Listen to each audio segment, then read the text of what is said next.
ચલો ભાઈ વિદ્યાર્થી મિત્રો, ગુડ મોર્નિંગ. મજામાં ને? ચલો ભાઈ, પ્રકરણ 2 એની અંદર બકા મેં છેલ્લા લાસ્ટ લેક્ચરની અંદર 2 બાબતો તમને સમજાવી દીધી હતી. એક બાબત હતી સુવાહકોની લાક્ષણિકતા. જો ભાઈ ઝડપથી એક બાબત ભણાવી દીધી હતી, સુવાહકની લાક્ષણિકતાઓ. કોઈ કહેશે મિત્ર આ લાક્ષણિકતાઓ કઈ હતી?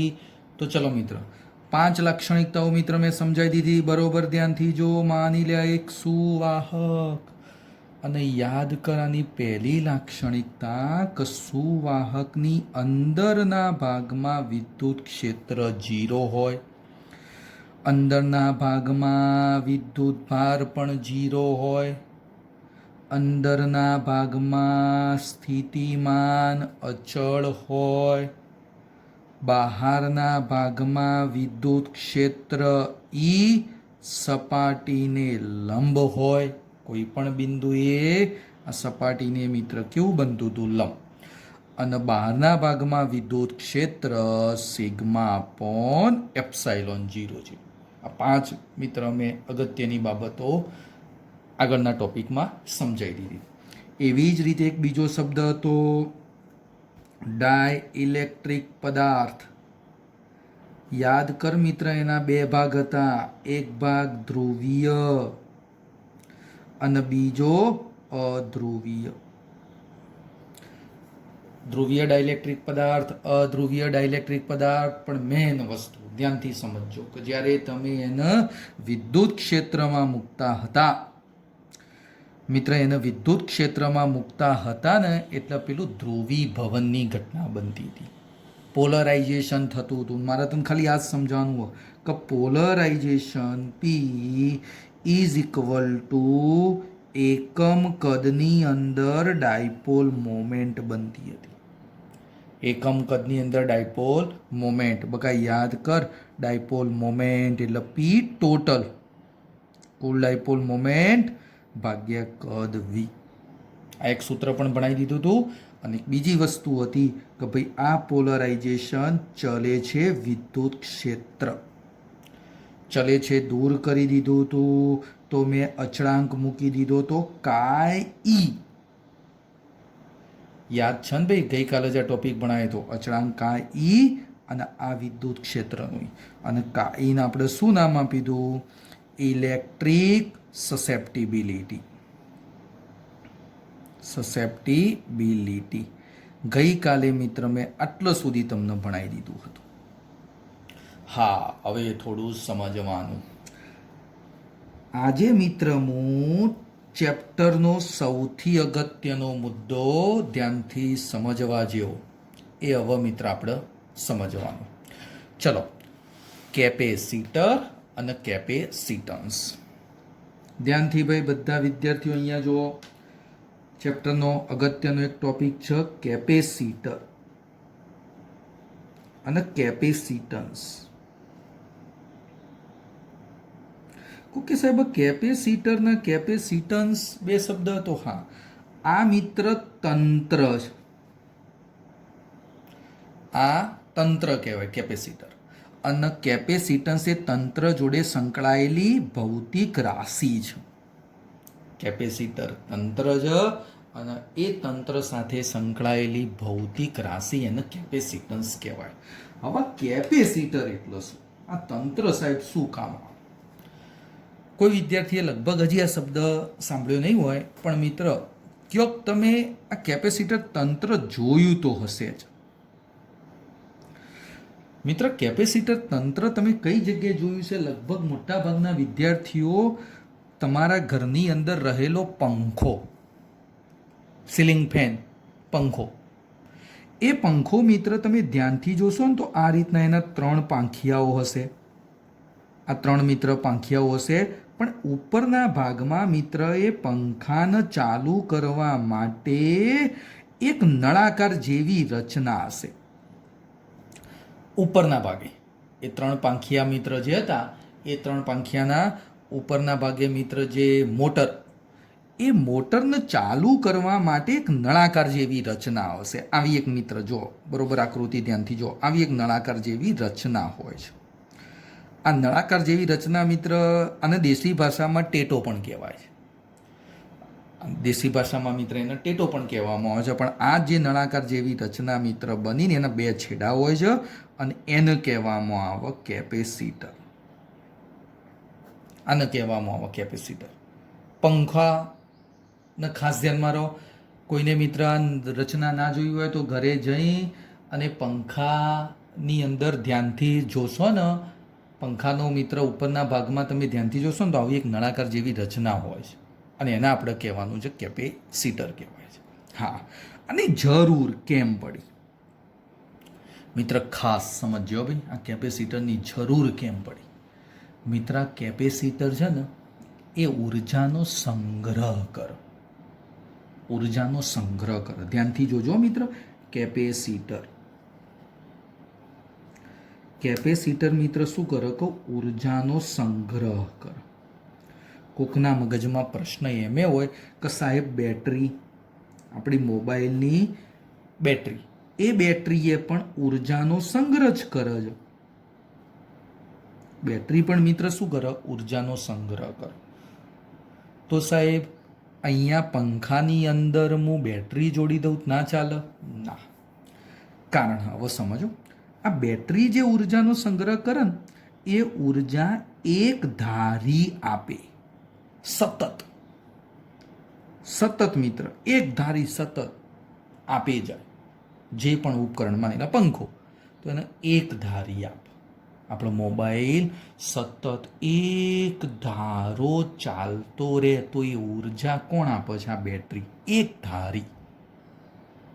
પણ હવે ધ્યાનથી સમજ, આ કેપેસિટર ઉર્જાનો સંગ્રહ કર્યો છે. હવે મિત્ર પંખાની અંદર મોટર હોય. એ મોટરને સ્ટાર્ટ કરવા માટે, ચાલુ કરવા માટે સ્ટાર્ટિંગમાં ઉર્જા વધારે જરૂર પડે. એ મોટરને મિત્ર ઉપાડવી છે, સ્ટાર્ટ કરવી છે તો ઉર્જા વધારે જરૂર. અને ઉર્જા વધારે મિત્ર ક્યાંથી મળશે? આ કેપેસિટરમાંથી. જે ઉર્જાનો સંગ્રહ કર્યો હતો ને એ મિત્ર ઉર્જાનો સંગ્રહ કર્યો હતો ને એ ઉર્જા એક ઝાટકા બંધ મોટર ના આપો એટલે મોટર મિત્ર સ્ટાર્ટ થાય છે. ફટાફટ મિત્ર ઝાટકા બંધ આ ઉર્જા જો તમે આપો તો એ મોટર શરૂ થાય એટલે પંખો મિત્ર શરૂ થાય. જો બીજું એક આનું ઉદાહરણ સિમ્પલ. મિત્ર તમારા ઘરે જો પંખાની અંદર આ કેપેસિટર કામ કરતું બંધ થઈ જાય, માની લો કેપેસિટર કામ કરતું બંધ થઈ ગયું અને પછી તમે આ પંખાને ચાલુ કરવા માટે સ્વિચ ચાલુ કરો, સ્વિચ ઓન કરું તો પંખો ચાલુ થતો નથી. પણ મિત્ર જો તમારા ઘરે કોઈ વડીલ હશે ને તો એને ખબર હશે કે ભાઈ યાર પંખો ચાલુ ના થયો, સ્વિચ તો ચાલુ કરી, તો એ શું કરશે? એક લાકડી લેશે અને લાકડીથી પંખાને ફેરવશે. લાકડીથી મિત્ર શું કરશે? પંખાને ફેરવશે. અને જો એ પંખો ભ્રમણ કરવાનું શરૂ કરી દે તો સમજી લેવાનું કે કેપેસિટર જ મિત્ર કામ કરતું બંધ થયું. કેમ બકા આવું થયું? તેનું કારણ સમજ. કેમ આવું થયું તેનું કારણ સમજ.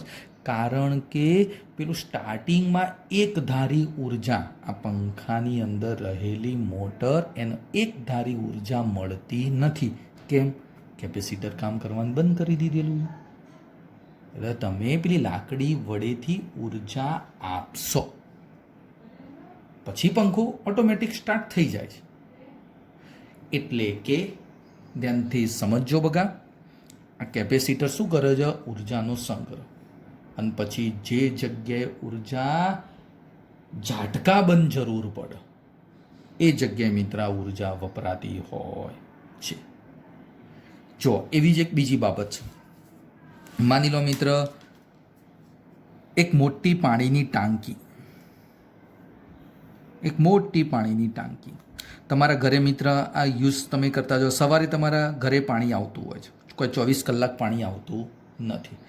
માની લો મિત્ર એ 24 કલાક પાણી આવતું નથી, સવારે પાણી આવે છે તો એ પાણીની મદદથી તમે શું કરો છો? આખી ટાંકી ભરી દો છો. ટાંકી ભરી દો છો અને પછી આખા દિવસ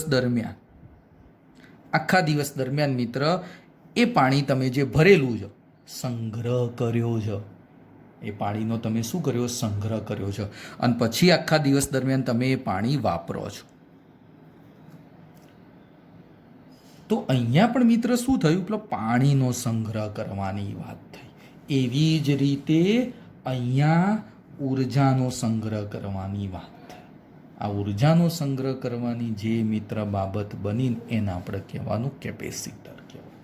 હવે જો કે સાહેબ આને કેપેસિટર વળી નામ જમાલ્યું લે, ચમ બીજું નામ ના અપાય? તો જો મિત્ર, કોકના ઘરે ટાંકી સાહેબ નાની હોય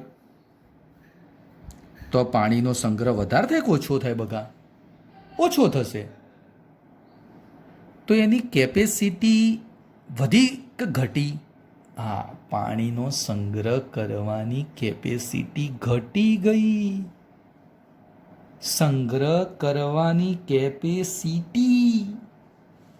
તો અહીંયા પણ આ ઉર્જાનો સંગ્રહ કરવાની કેપેસિટી, અને એ કેપેસિટી ઉપરથી એનું નામ આપેલું છે કેપેસિટર.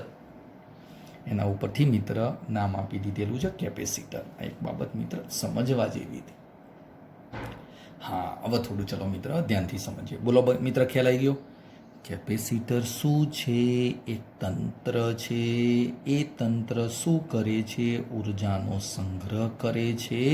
અને જે જગ્યાએ ઝાટકા બંધ ઉર્જાની જરૂર પડે એ જગ્યાએ આ ઉર્જા.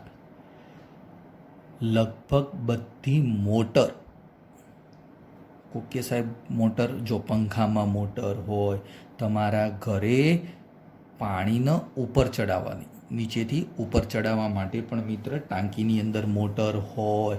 પછી ઘરે ઘંટી, અનાજ દળવાની ઘંટી, એ ઘંટીની અંદર મોટર હોય. મોટરને સ્ટાર્ટ કરવા માટે કેપેસિટરની ખાસ જરૂર પડતી હોય છે. એટલે આ એક મિત્ર બાબત બની. હા, હવે ચલો થોડું મિત્ર, ઓકે, હા, હવે એક શબ્દ છે, ધ્યાનથી સમજીએ. એક છે ડાઇલેક્ટ્રિક બ્રેકડાઉન અને એક બીજો શબ્દ છે ડાઇલેક્ટ્રિક સ્ટ્રેન્થ. ઓકે સાહેબ, ડાઇલેક્ટ્રિક તો ભણી ગયા, હા ડાઇલેક્ટ્રિક ભણી ગયા છીએ આપણે, પણ મારે ડાઇલેક્ટ્રિક બ્રેકડાઉન શબ્દ સમજાવો અને પછી ડાઇલેક્ટ્રિક સ્ટ્રેન્થ શબ્દ સમજાવો. ચલો મિત્ર, એક શબ્દ છે ડાઇલેક્ટ્રિક બ્રેકડાઉન અને બીજો એક શબ્દ ડાઇલેક્ટ્રિક સ્ટ્રેન્થ.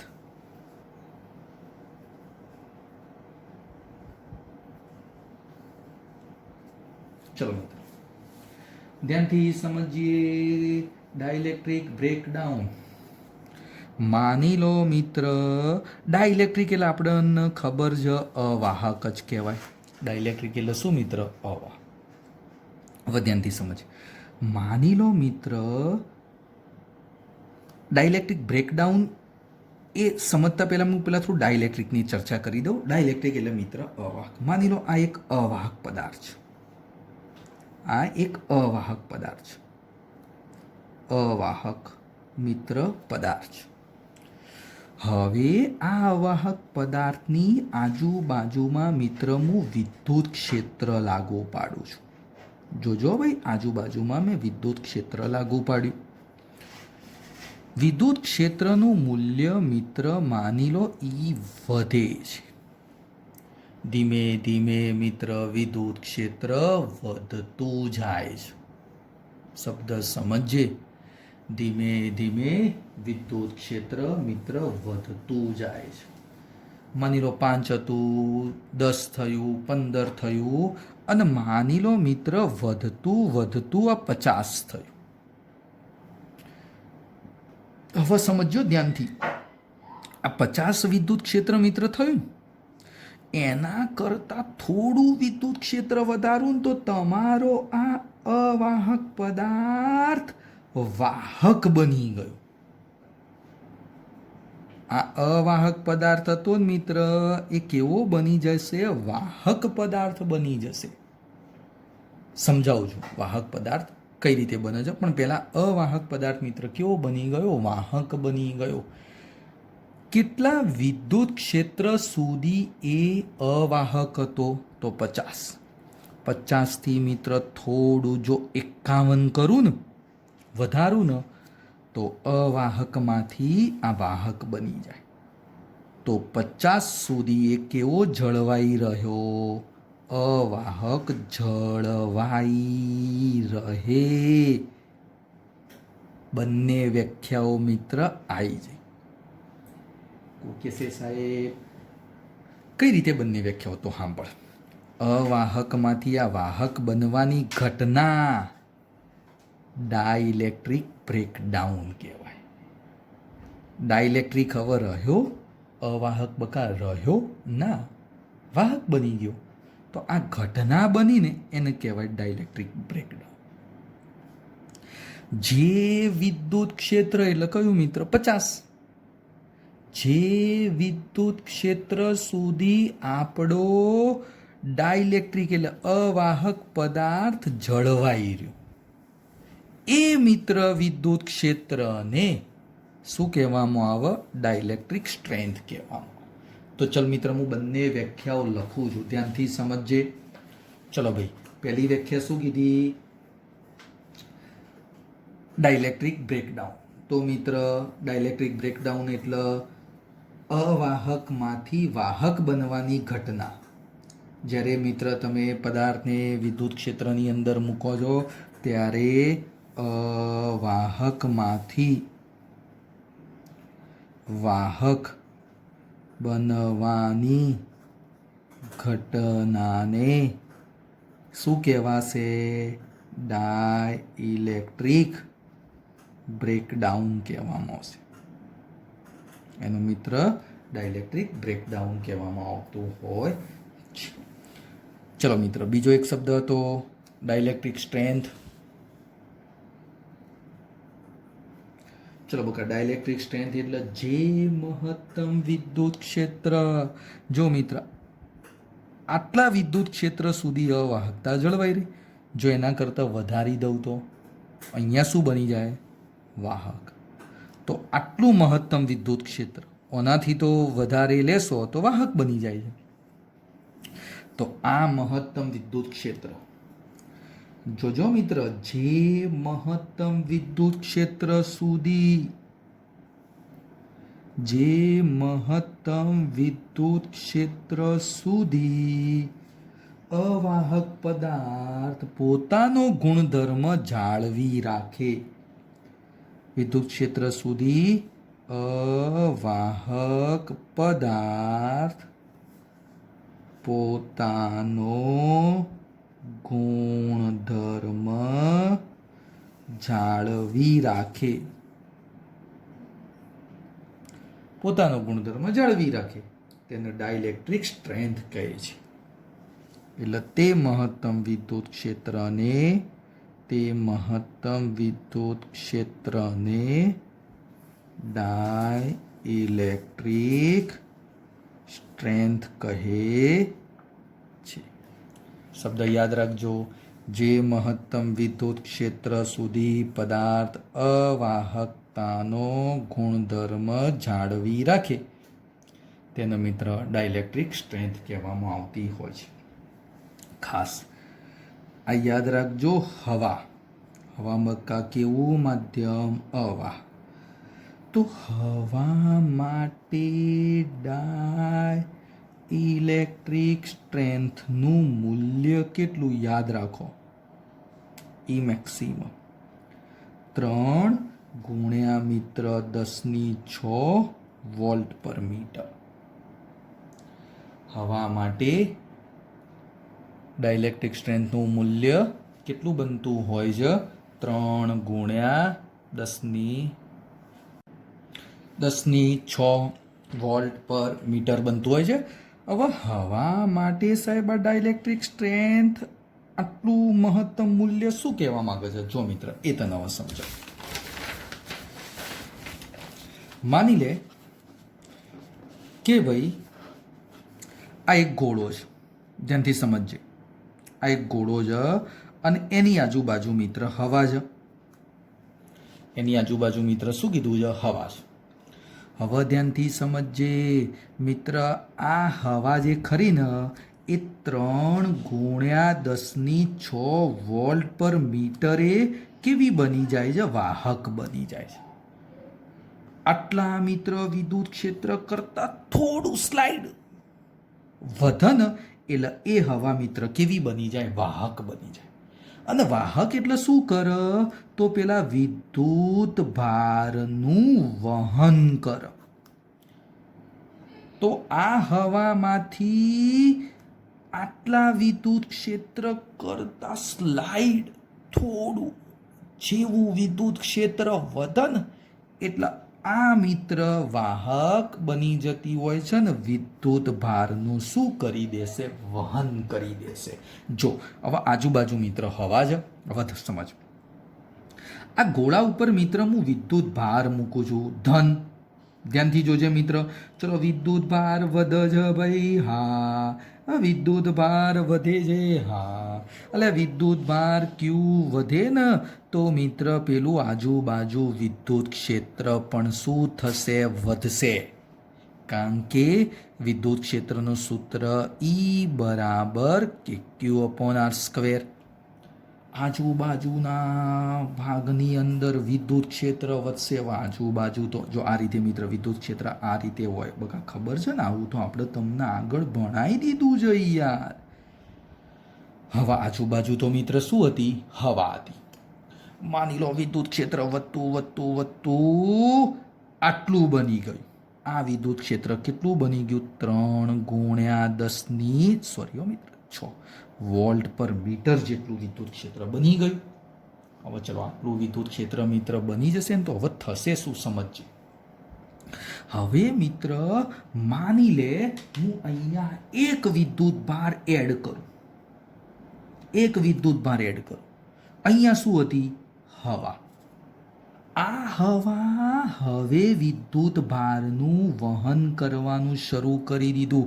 કારણ કે મિત્ર તમે વિદ્યુત ભાર વધાર્યો એટલે વિદ્યુત ક્ષેત્ર વધ્યું, એટલે ઓના કરતાં આજુબાજુના વિસ્તારમાં વિદ્યુત ક્ષેત્ર વધ્યું. એટલે આ હવામાંથી એક ઋણ વિદ્યુત ભાર ગતિ કરીને અહીં આવી જશે. કારણ કે ધન વિદ્યુત ભાર તો ગતિ કરે નહીં, એટલે હવામાંથી ઓટોમેટિક પેલા જે હવાના અણુઓ હતા ને એમાંથી ઋણ વિદ્યુત ભાર ગતિ કરવા માંડ્યો. ગતિ કરીને આ ધન જોડે આવી જાય એટલે આ શું બની ગયું? ધન અને ઋણ બે ભેગા થઈ તટસ્થ બનાવી દીધું. ટૂંકમાં તને કહી દઉં કે હવામાંથી વિદ્યુત ભારનું શું થઈ ગયું? વહન થઈ ગયું. એટલે આ હવા મિત્ર શું થઈ ગઈ? વાહક બની ગઈ. તો મને એમ કે આ ગોળા ઉપર હવે કોઈ બીજો ધન વિદ્યુત ભાર વધારી શકાશે? જોજે, હું વિદ્યુત ભાર માની લે કે 100 વિદ્યુત ભાર મિત્ર રાખ્યા ને એટલે આટલું વિદ્યુત ક્ષેત્ર બની ગયું. કેટલા વિદ્યુત ભાર હતા? 100. 100 વિદ્યુત ભાર રાખ્યા ને એટલે આટલું વિદ્યુત ક્ષેત્ર બની ગયું. હવે 100માં મિત્ર માની લે એક વધાર્યો, 101 કર્યો. તો પેલી હવામાંથી પેલો એક ઇલેક્ટ્રોન અંદર જતો રહ્યો, પ્લસ માઇનસ તટસ્થ બની ગયો. આ ધન વિદ્યુત ભાર તો તટસ્થ થઈ ગયો. એટલે 101માંથી પાછો -1 થઈ ગયો. પાછા કેટલા થઈ ગયા? 100. તો આ ગોળા ઉપર હવે કેટલા વિદ્યુત ભાર વધે? તો 100 જ વિદ્યુત ભાર મિત્ર વધતા હોય, એનાથી વધારે વધારી શકાતા નથી. એનાથી મિત્ર વધારે વિદ્યુત ભાર વધારી શકાશે નહીં. એટલે આ ગોળાનું મિત્ર શું થઈ ગયું? એક કેપેસિટી થઈ ગઈ. એના ઉપર 100 કુલમ જેટલો જ એટલે ગોળા ઉપર મિત્ર કેટલો વિદ્યુત ભાર બની ગયો? 100 કુલમ. એનાથી વધારી શકાતો નથી. ચલો મિત્ર, ઓકે, આ તો મેં તમને સમજાવી દીધું. ગોળા ઉપર 100 કુલમ વિદ્યુત ભાર જ આવ્યો. હું તને એમ કહું છું કે ગોળા ઉપર સાહેબ ક્યુ વધે છે ને, ક્યુ વધારે. આપણે સ્ટાર્ટિંગમાં આ 100 લાવવા માટે તો પહેલાં 5 લાયા, 10 લાયા, 15 લાયા, એમ કરીને 100 લાયા. ક્યુ વધતો હતો. ક્યુ વધે ને તો મિત્ર વી વધે. કારણ કે વીનું સૂત્ર શું થાય કે ક્યુ બાય આર થાય. વીનું સૂત્ર મિત્ર શું થશે કે ક્યુ બાય આર, એટલે ક્યુ વધે ને તો વી વધે.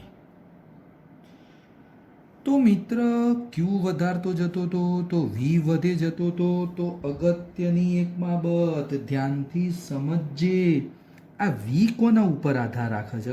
ક્યુ ઉપર આધાર રાખે છે. આ વી કોના ઉપર આધાર રાખે? ક્યુ ઉપર. કારણ કે વી ક્યારે વધશે? ક્યુ વધશે ત્યારે. તો મિત્ર આ ચલે છે દૂર કરી દો. મિત્ર હું આ ચલે છે દૂર કરી દો, એટલે ધ્યાનથી સમજજે. અથવા તો હું એમ કહી દઉં કે ક્યુ અપોન વી જે ગુણોત્તર બનશે ને એ ગુણોત્તર અચળ બનશે. આ ગુણોત્તર મિત્ર જે ખરો ને એ કેવો બની જશે? અચળ બની જશે.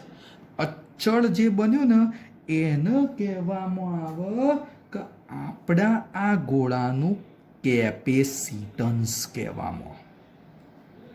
અને કેપેસિટન્સ એક બની ગયો સી શબ્દ, કેપિટલ સી વડે દર્શાવવામાં આવતું હોય. કેપિટલ સી વડે મિત્ર દર્શાવવામાં આવતું હોય છે. એટલે જો આનું સૂત્ર જો વ્યવસ્થિત લખવું હોય ને તો Q is equal to C V. Q is equal to એટલે ચલે છે મિત્ર દૂર કરી દીધો, અચળાંક કયો મૂકી દીધો? આ સી મૂક્યો કહી શકાય. આ શબ્દ મગજમાં ખાસ ઉતારી રાખ. સી બરાબર ક્યુ બાય વી. આ સૂત્ર નહીં આવડે ને તો આગળ તને કશું જ નહીં આવડે. સી બરાબર ક્યુ બાય વી, કારણ કે ક્યુ વધ તો વી વધ્યો, આ ક્યુ વધ તો વી વધ. તો ગુણોત્તર કેવો રહેશે મિત્ર? અચળ રહેશે. અને એ અચળ જે પદ છે ને એને આપણે શું નામ આપી દીધું? કેપેસિટન્સ નામ આપી દીધેલું છે. હા, હવે ચાલ મિત્ર એક બીજી બાબત તને થોડી કહી દઉં. મિત્ર ચલો સાહેબ, કેપેસિટન્સ તો મને મળી ગયું. કેપેસિટન્સ તો મિત્ર મને શું મળી ગયું? હા, સી બરાબર ક્યુ બાય વી. કોઈ કે સાહેબ આ વીનું સૂત્ર મૂકીએ તો અહીંયા, ચલો વીનું સૂત્ર મૂકીએ તો સી બરાબર મિત્ર ક્યુ અને વીનું સૂત્ર મૂકજો તો કે ક્યુ બાય આર. જો આ વીનું સૂત્ર મિત્ર કે ક્યુ બાય આર. ક્યુ ક્યુ ઉડી જશે, આર ઉપર જશે, એટલે સૂત્ર શું બનશે? આર બાય કે. કે એટલે કયું બકા? કે એટલે 1/4 એપ્સાઇલોન 0, એટલે આર કેની જગ્યાએ 1/4 એપ્સાઇલોન 0. કેની જગ્યાએ બકા કેટલું બનશે? 1/4 એપ્સાઇલોન 0. હવે 4 એપ્સાઇલોન 0 ઉપર લખીએ તો સૂત્ર કયું બને? આર અને 4 એપ્સાઇલોન 0. કહેવાનો મતલબ મિત્ર હવે સમજે કે સાહેબ આ સી કોના ઉપર આધાર રાખે? તો મિત્ર કેપેસિટન્સ ખરું ને એ ક્યુ પર આધારિત નથી.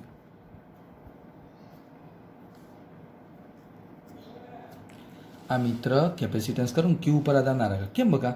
કારણ કે ક્યુ જો 10 વધારું ને તો આ 10 વધી જ જાય. એટલે પેલો ગુણોત્તર તો કેવો રહેશે? અચળ રહેશે. એટલે યાદ રાખો બકા, સી ક્યુ ઉપર આધારિત નથી. પણ અહીંયા જોજે, હા આ સી છે, આ બધું જો અચળ તો કોના ઉપર આધાર રાખે? આર ઉપર આધાર રાખે. તો ચલો મિત્ર, આ સી જે ખરો ને એ આર પર આધારિત હોય. આ સી મિત્ર જે ખરો ને આર ઉપર આધારિત બનતો હોય છે. હવે મિત્ર એક વસ્તુ, સીના એકમની થોડી ચર્ચા કરી દો. ચલો મિત્ર, સીનો એકમ, કેપેસિટન્સનો એકમ ખાસ ધ્યાન આપી દેજો બકા. ચલો આપણું સૂત્ર કયું હતું? ક્યુ બાય વી.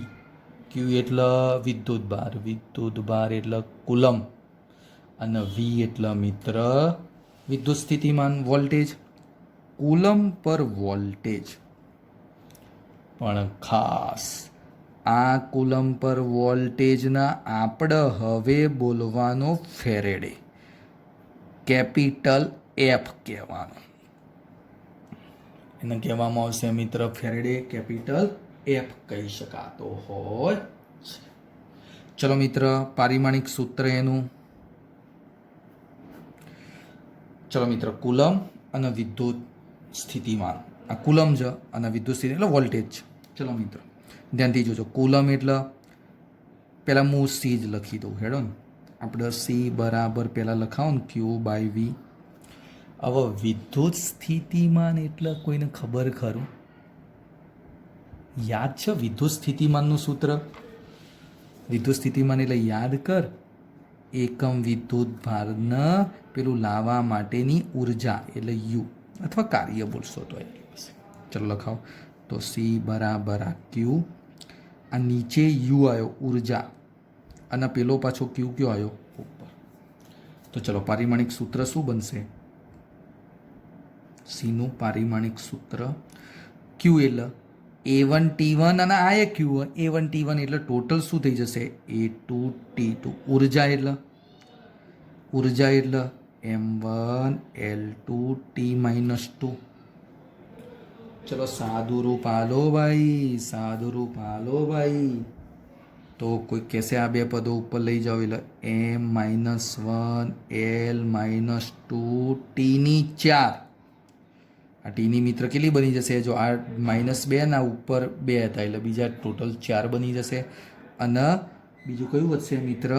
A2.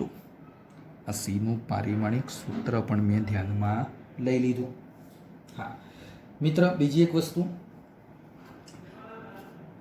મેં કીધું કે ભાઈ આ સી છે ને એ આર પર આધારિત હોય છે. એ સિવાય પણ મિત્ર કેપેસિટન્સી કોના ઉપર આધાર રાખે? કેપેસિટન્સી મિત્ર કોના ઉપર આધાર રાખશે? તો ચલ બકા એ લખી દો, કોના ઉપર આધારિત? કેપેસિટન્સ કોના ઉપર આધાર રાખે? તો આ મિત્ર તમે જે ગોળો લીધો તો એ ગોળાની ત્રિજ્યા, એનો મતલબ એનો માપ, આકાર એ બધા ઉપર આધારિત હોય છે. બીજું આજુબાજુનું માધ્યમ, આજુબાજુ માધ્યમમાં હવા હતી એટલે ડાઇલેક્ટ્રિક સ્ટ્રેન્થ આટલું હતું. પણ માની લો કોઈ બીજું માધ્યમ લઈ લઉં તો આ ડાઇલેક્ટ્રિક સ્ટ્રેન્થ બદલાઈ જાય. આ ડાઇલેક્ટ્રિક સ્ટ્રેન્થ બદલાય તો આ ક્યુ બદલાશે. શું બદલાશે મિત્ર? ક્યુ. એનો મતલબ આજુબાજુના માધ્યમ ઉપર પણ આધારિત બનતું હોય છે. તો ગોળા ઉપર મિત્ર વધારે વિદ્યુત ભાર આપણે રાખી શકતા હોઈએ છીએ. તો કોના ઉપર આધાર રાખે? તો પહેલો એક મુદ્દો હતો કયો મિત્ર? સુવાહકના માપ, આકાર ઉપર આધારિત હોય છે. આપણું જે સુવાહક ખરું એનું માપ કેવું છે, એનો આકાર કેવો છે, એના ઉપર આધાર રાખે છે. બીજું આજુબાજુના માધ્યમ પર આધાર રાખે છે. માધ્યમ પર આધારિત બનતું હોય છે. ઘટના ત્રીજી, સુવાહકના દ્રવ્ય ઉપર આધારિત હોતું નથી. તમે જે ગોળો બોલે એ ગોળો લોખંડનો લઈ લો, તાંબાનો લઈ લો, બધા મિત્ર સુવાહક જ હોય છે. તો સુવાહકના દ્રવ્ય પર આધારિત નથી. તો મિત્ર આ મેં કેપેસિટરની થોડી ચર્ચા કરી દીધી. આજે મિત્ર બન્યું એ કેપેસિટરનું તંત્ર બન્યું. બકા આ કેપેસિટરનું તંત્ર બન્યું. એ તંત્રની કેપેસિટન્સ કેટલું? તો આજે લખાઈ લો સી. આ સી એ કેપેસિટન્સ છે અને આ જે ગોળો તમને દેખાય ને કેપેસિટરને એક તંત્ર જેવી રચના બને કે એના ઉપર આટલો વિદ્યુત ભાર રાખો તો આટલું સ્થિતિમાન બને છે, એટલો ગુણોત્તર અચળ બને છે અને એને આપણે કહી દીધેલું છે કેપેસિટન્સી. જો મિત્ર ફરીથી એક વખત બધા વિદ્યાર્થીઓ અહીંયા ધ્યાન આપો. લે ભાઈ તો છેલ્લો બેઠો ને તો ખાલી બેસી જ રહ્યો, જો નથી નહીં હાલતો. જો કેપેસિટર શું કરતું હતું? ઉર્જાનો સંગ્રહ. જો જરૂર પડે ને ઝાટકા બંધ ઉર્જા હાલે. બેટરી ઉર્જા આપે પણ એક ધારી આપે, જ્યારે કેપેસિટર ઝાટકા બંધ ઉર્જા હાલે. ખાસ કરીને મોટર સ્ટાર્ટ કરવા માટે ઝાટકા સાથે ઉર્જાની જરૂર પડે. એટલે મોટરની અંદર ખાસ આ કેપેસિટરની રચના પંખો છે. પછી આ એક સિમ્પલ ઉદાહરણ જ હતું પાણીની ટાંકીવાળું. ડાઇલેક્ટ્રિક બ્રેકડાઉન એટલે બકા મેં શું કીધું? પેલું અવાહકમાંથી વાહક બનવાની જે ઘટના કરીને એને ડાઇલેક્ટ્રિક બ્રેકડાઉન કહેવાય. અને ડાઇલેક્ટ્રિક સ્ટ્રેન્થ એટલે શું? જે મહત્તમ વિદ્યુત ક્ષેત્ર સુધી તમારો પદાર્થ અવાહક જળવાઈ રહે એને કહેવામાં આવે છે ડાઇલેક્ટ્રિક સ્ટ્રેન્થ કહેવામાં. હવા માટે ડાઇલેક્ટ્રિક સ્ટ્રેન્થ આટલી હતી. પછી મિત્ર મેં એનું ઉદાહરણ સમજાવ્યું. કંઈક ગોળા ઉપર વિદ્યુત ભાર ધીમે ધીમે વધારતો હતો, વિદ્યુત ક્ષેત્ર વધતું હતું, કારણ કે ક્યુ વધે તો ઈ વધે. હવે મને એમ કે માની લે ક્યુ વધતા વધતા કેટલા થયા 100, તો વિદ્યુત ક્ષેત્ર આટલું થઈ ગયું. ગોળાની આજુબાજુ મિત્ર શું હતી? હવા. હવામાં હવે ચલો આટલું વિદ્યુત ક્ષેત્ર થઈ ગયું. જો આના કરતાં વિદ્યુત ક્ષેત્ર વધે તો હવા જે હતી એ અવાહકમાંથી કેવી બની જાય? વાહક બની જાય. તો મિત્ર મેં અહીંયા 100 વિદ્યુત ભાર હતા ને, તો ચલો એક વધાર્યો, ક્યુ વધ્યો તો વિદ્યુત ક્ષેત્ર વધ્યું, અને વિદ્યુત ક્ષેત્ર વધ્યું તો શું થયું? વાહકમાંથી અવાહકમાંથી વાહક બની ગયું. આ હવામાંથી એક ઇલેક્ટ્રોન જઈ અને શું બનાવી દેશે? તટસ્થ. એટલે પાછો પેલો ધન હતો એ કેન્સલ થઈ ગયો, તટસ્થ બની ગયો, એટલે -1 થઈ ગયું. એટલે ગોળા ઉપર વિદ્યુત ભાર કેટલા રહેશે? 100 જ રહેશે. ભાઈ ખબર પડે ને લે સાહેબ, એકલા નહીં ભણતા ને. બોલતા રહો યાર મિત્ર. ના ખબર પડે તો થોડું 1-2 વખત વિડીયો વધારે જુઓ, ખ્યાલ આવી જશે. તો ગોળા ઉપર મેક્સિમમ 100 જ વધે, બીજો કોઈ વિદ્યુત ભાર વધારી શકાતો નહીં. હવે ક્યુ વધ્યો તો વી વધે, સૂત્ર એટલે વી ચલે છે ક્યુ બાય. તો પણ આ ક્યુ બાય વીનો જે ગુણોત્તર બનશે ને એ અચળ બનશે, કારણ કે ક્યુ 100 વધે ને તો આ વી એ 100 જ વધે. એટલે મિત્ર કેપેસિટન્સ જે અચળ બન્યું એને કેપેસિટન્સ કહેવાય છે. કેપેસિટન્સનું એક બીજું સૂત્ર આ પણ છે. આના હું 1-2 દાખલા આવતીકાલે પણ તમને સમજાવીશ. કેપેસિટન્સ કોના ઉપર આધાર રાખે, કોના ઉપર આધારિત નથી. કેપેસિટન્સનો એકમ ફેરેડે, ખાસ યાદ રાખજો, પરિમાણિક સૂત્ર કઈ રીતે બનાવ્યું એ અને કોના ઉપર આધારિત રાખીએ છીએ. મિત્ર આજે આટલા સુધી. આ કેપેસિટરની હજી આગળ આપણે ચર્ચાઓ સમજવાની છે, એ નેક્સ્ટ લેક્ચરમાં સમજીશ. ઓકે.